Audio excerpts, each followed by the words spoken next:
സാന്ത്വന സജ്ജു കൂടി നമ്മളോടൊപ്പം ചേരുകയാണ്. സാന്ത്വന, വലിയ ചർച്ചയാവുകയാണ്. മോട്ടോർ വാഹന വകുപ്പ് തന്നെ ഇതുമായി ബന്ധപ്പെട്ട നടപടികൾ സ്വീകരിക്കുകയാണ്. ഒരു വലിയ മാതൃക ഉയർന്നു വരുമ്പോൾ അവരെ ആദരിക്കാൻ തയ്യാറാവുകയാണ്. സാന്ത്വന, തിരുവനന്തപുരത്ത് എവിടെയാണുള്ളത്? എന്താണ് അവിടുത്തെ കാഴ്ച?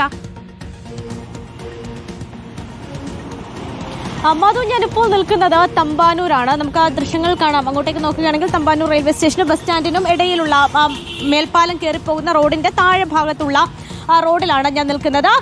കാണുന്ന ബിൽഡിംഗ് നമ്മുടെ ക്യാമറാമാൻ അങ്ങോട്ടേക്ക് തിരിക്കുന്നുണ്ട്. ആ കാണുന്ന ബിൽഡിംഗ് ആണ് നമ്മുടെ തമ്പാനൂർ പോലീസ് സ്റ്റേഷനാണ്. ആ കാണുന്ന പോലീസ് സ്റ്റേഷന്റെ പുറകുവശത്ത്, പോലീസ് സ്റ്റേഷന്റെ മുൻവശം അപ്പുറത്തെ സൈഡിലുള്ള റോഡിന്റെ ഭാഗത്തായിട്ടാണ് വരുന്നത്. നമ്മൾ നിൽക്കുന്നത് പോലീസ് സ്റ്റേഷന്റെ പുറകുവശത്താണ്. ഇങ്ങോട്ടേക്ക് വരികയാണെങ്കിൽ മധു, നമുക്ക് ദൃശ്യങ്ങളിൽ കാണാം. ഇവിടെ ഫുട്പാത്ത് ഉണ്ട്. അത് ആ ഭാഗത്തൊക്കെ തന്നെ നോക്കുകയാണെങ്കിൽ കാണാം. അവിടെ ഫുട്പാത്ത് ഉണ്ട്. നല്ല ടൈലൊക്കെ ഇട്ട ഫുട്പാത്തൊക്കെയാണ്. പക്ഷേ ഈ ഭാഗത്തേക്ക് വരുമ്പോൾ പോലീസ് സ്റ്റേഷന് തൊട്ട് പുറകിലേക്ക് വരുമ്പോൾ ഏതാണ്ട് ഒരു 50-100 മീറ്റർ അവസ്ഥ ഇതാണ്. ഫുട്പാത്ത് എന്ന് പറയുന്ന സാധനം ഇവിടെയില്ല.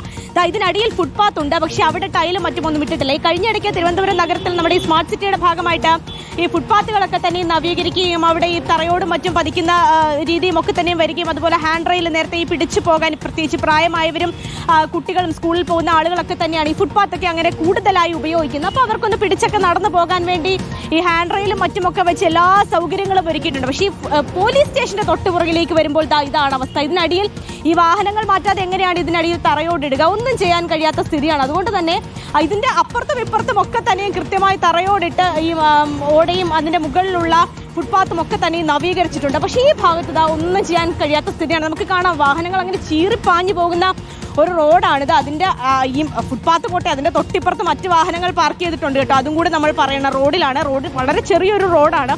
റോഡിന്റെ രണ്ട് വശത്തെ സ്ഥിതി ഇതാണ്. വാഹനങ്ങൾ പാർക്ക് ചെയ്തിരിക്കുകയാണ്. ആളുകൾക്ക് പോകണമെങ്കിൽ നമുക്ക് ആ ദൃശ്യങ്ങളിൽ കാണാം. വാഹനങ്ങൾ വരുന്ന റോഡിലേക്ക് കയറി നടന്നാൽ മാത്രമേ നമുക്ക് ഈ വഴി കടന്നു പോകാൻ കഴിയൂ എന്നുള്ളതാണ്. നമുക്ക് കൃത്യമായി പോകാൻ ഒരു വഴി ഒരുക്കേണ്ട പോലീസുകാർ അല്ലെങ്കിൽ ഉദ്യോഗസ്ഥർ തന്നെയാണ് ഇത്തരത്തിൽ ഈ വാഹനങ്ങൾ കൊണ്ട് ഇവിടെ ഇട്ടിരിക്കുന്നത് എന്നുള്ളതാണ്. നമുക്ക് അവരെ എത്രത്തോളം ഇതുമായി ബന്ധപ്പെട്ട് അവർക്ക് മേൽ പഴിചാരാൻ കഴിയുമെന്നറിയില്ല. കാരണം ഇതുപോലെ നിരവധി വാഹനങ്ങൾ ഈ സ്റ്റേഷനകത്തുണ്ട്. അവിടെ സ്ഥലമില്ലാതെ വരുമ്പോഴാണ് അവർ ഇത് പുറത്തു കൊണ്ടിടുന്നത്. ഇത് തമ്പാനൂർ പോലീസ് സ്റ്റേഷന്റെ മാത്രം കാര്യം നമുക്ക് പറയാൻ കഴിയില്ല. കാരണം പല പോലീസ് സ്റ്റേഷന് പുറത്തു പോയാലും ഇത് തന്നെയാണ് കാഴ്ച. ശരിയാണ്. ഈ പിടിച്ചിട്ട അതിന്റെ ഏതാപ്പ് പോറ്റുന്ന അവശിഷ്ടങ്ങളൊക്കെ അങ്ങനെ തന്നെയാണ് കിടക്കുന്നത്. എവിടേക്ക് വേണമെങ്കിൽ അതിലും ഇടപെടാവുന്നതാണ് കേട്ടോ. നമ്മൾ ഈ നാട്ടുകാരുടെ മാത്രം കുറ്റം കണ്ടുപിടിച്ചിട്ട് കാര്യമില്ല.